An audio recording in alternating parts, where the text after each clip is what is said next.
Close your eyes and imagine your bedroom or apartment. Chances are there's evidence of projects you've left incomplete. Dusty hiking boots, cookie recipe books, programming books, ditto guitar. There's jargon out there for what you are: hobbyist, jack of all trades, twitch, nomad, flake.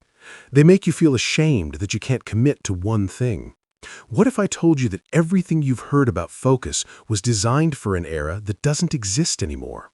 In this episode, we're diving into 11 psychological patterns that show you how your every interest could actually be evidence of you having the most high-powered adapt skill your brain is capable of conceiving. This isn't another productivity episode. This episode is different. This is where we start talking about an entirely different frame for what human potential can look like. Number 1. Jack of all trades, master of none. Wait, what? No, really, focus on that phrase for a second. Most people only remember the first half of that quote. They try to justify how focused they are by saying, well, you're just a jack of all trades, master of none. But they forget the part where it actually says, jack of all trades, master of none, but oftentimes better than a master of one. Pay attention to that. Better than a master of one. Number 2. Golf versus wilderness. The world you grew up in was golf. Stable, safe, get really good at your swing, and you'll win. But you don't live there anymore. Sure, your brain might not have caught up to it yet.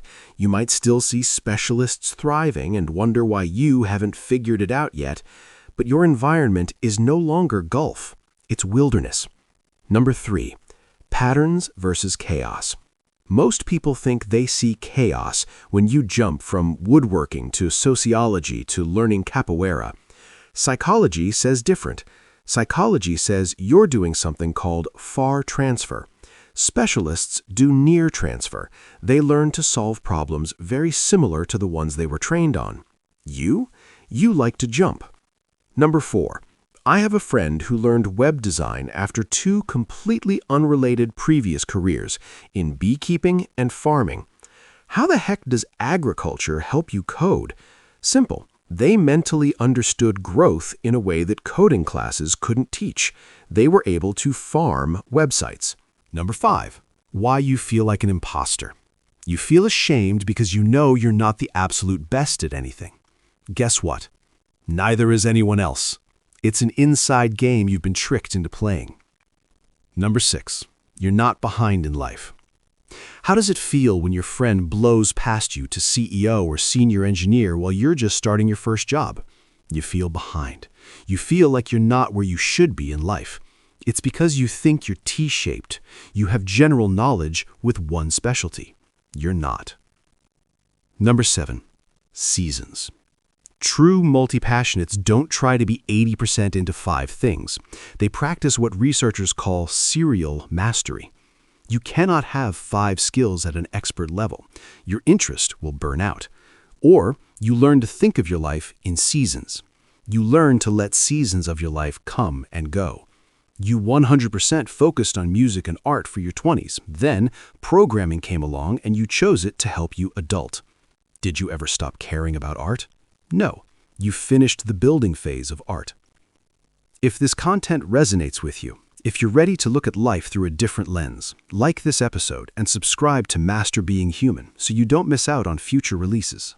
You know the story of the 53-year-old who finally let himself give in to his inner multi-passionate? He chose to let programming be his 9-to-5 that paid the bills while he spent his nights and weekends learning music, philosophy, and game design.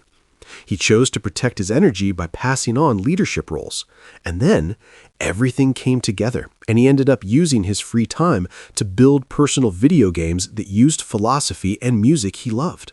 Redundancy is strength in nature, not weakness. Elephants almost never get cancer because they have redundant genes for tumor suppression. Humans have one. If it gets knocked out, you've got problems.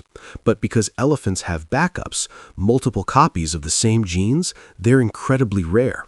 While we were out diversifying our interests, artificial intelligence was training to take away our jobs. Those projects you left halfway done, semesters.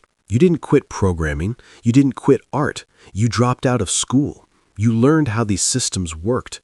Maybe you haven't mastered any one thing, but you've been building a diverse set of skills that prepare you for a world where one industry turns on you overnight.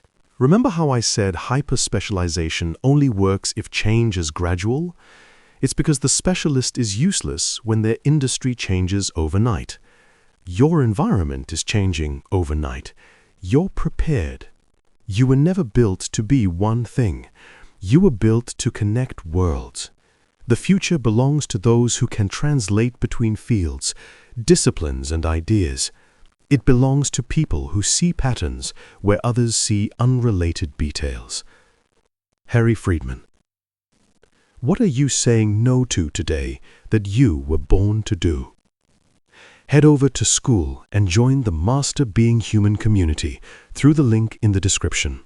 It's a place where we discuss episodes like this in depth and continue the conversation about learning how to master being human.